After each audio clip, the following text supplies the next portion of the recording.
नमस्कार दोस्तों, आज का जो हमारा विषय है वो है भगवान के लिए रोना क्या है। इसके पीछे का ये रहस्य क्या है। बहुत बारीक बात और बहुत गंभीर विषय है ये, बहुत गहरा रहस्य है ये। तो कई बार आप इस रहस्य को बिना जाने आपको लगता है कि ये वैसे ही है या कोई आध्यात्मिक शक्ति है या क्यों हो रहा है, इसके क्या क्या प्रभाव पड़ते हैं, ये सारी जानकारी इस वीडियो में देने के जा रहे हैं। तो आप सभी का हम स्वागत करते हैं अपने चैनल पे आत्मा से परमात्मा का सफर। तो जब भी कोई साधक या कोई व्यक्ति या स्त्री या पुरुष जब किसी सत्संग में, किसी भजन में या किसी जागरण में या किसी मंदिर में या अपने घर के मंदिर में जब बैठते हैं तो उनकी आंखों में आंसू आते हैं। तो सभी को ऐसा लगता है कि ये अपने प्रभु के, अपने प्रीतम के, अपने इष्ट के प्रति बहुत प्रेम के कारण, विरह के कारण ये आंसू बह रहे हैं। लेकिन ऐसा नहीं है। ऐसे दो कारणों के साथ होता है। रोना जो होता है वो दो तरह से होता है।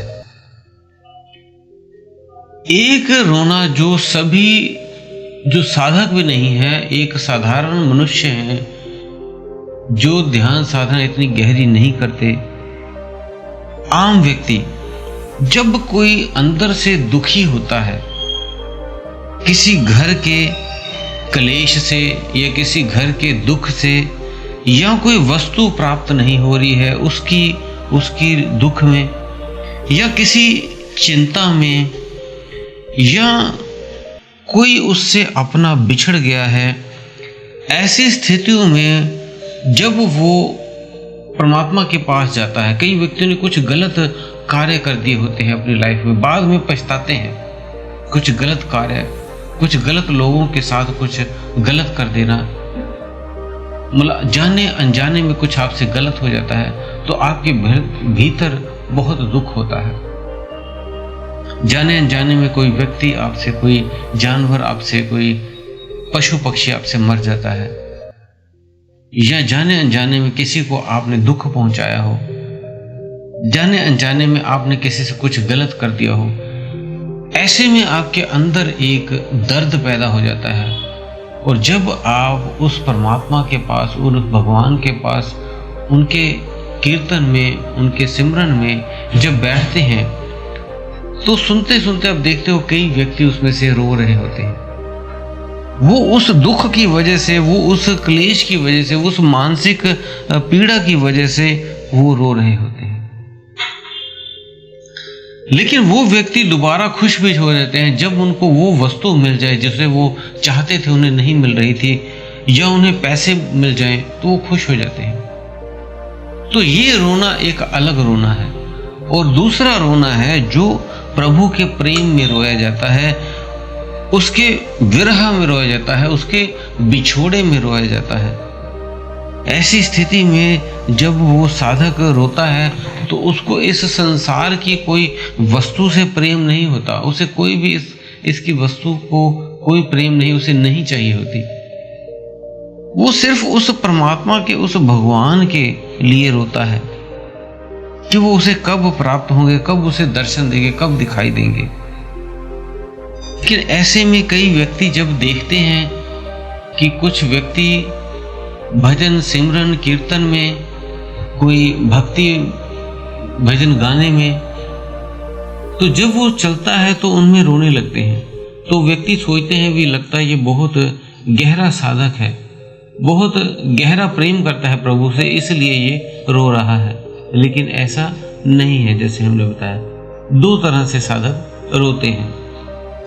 तो जो सच्चा रोना है वो वही है जो उसके लिए, उसके विरह में, इस संसार की वस्तु से परे उसके विरह में रो रहा है।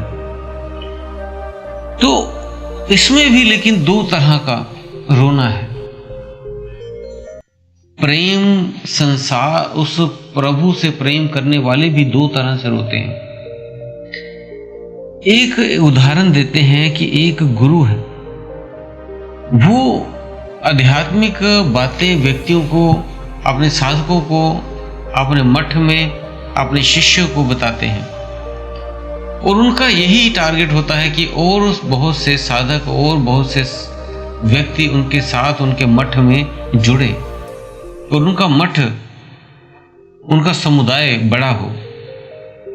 लेकिन अगर वहीं परमात्मा प्रकट हो जाए, भगवान प्रकट हो जाएं और कहें कि तुम में से कौन मेरे साथ चलना चाहता है, तो सभी जो गुरु के चेले हैं, उनके गुरु के शिष्य हैं, अगर 1000 लाख बंदे भी बैठे होंगे तो उसमें कुछ गिनती के ही व्यक्ति, लाखों में कोई 5-10 व्यक्ति ही उठेंगे। बाकी उस परमात्मा, उस भगवान के साथ नहीं जाना चाहेंगे, कोई भी मरना नहीं चाहेगा। सभी को कुछ कार्य करने हैं, कुछ घर से प्रेम है, किसी को पत्नी से प्रेम है, किसी को अपने माता पिता से प्रेम है, अभी किसी को बच्चों से प्रेम है, तो कोई भी ये संसार छोड़ के जाना नहीं चाहेगा। उस समय भी वो रोता है। उस गुरु के शिष्य को पता है कि परमात्मा ही आखिरी तत्व है, लेकिन फिर भी वो विरह में रोता जरूर है, लेकिन जब वो परमात्मा प्रकट हो रहा है तो उसके साथ जाने को तैयार नहीं है।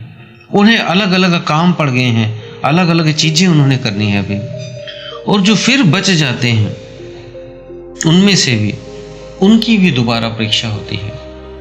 उन साधकों को अलग अलग शक्तियां मिलती हैं, वो चमत्कार होने लगते हैं उनके साथ। वो भी भगवान परीक्षा ले रहे होते हैं कि ये यहीं पे फंसता है या आगे बढ़ता है।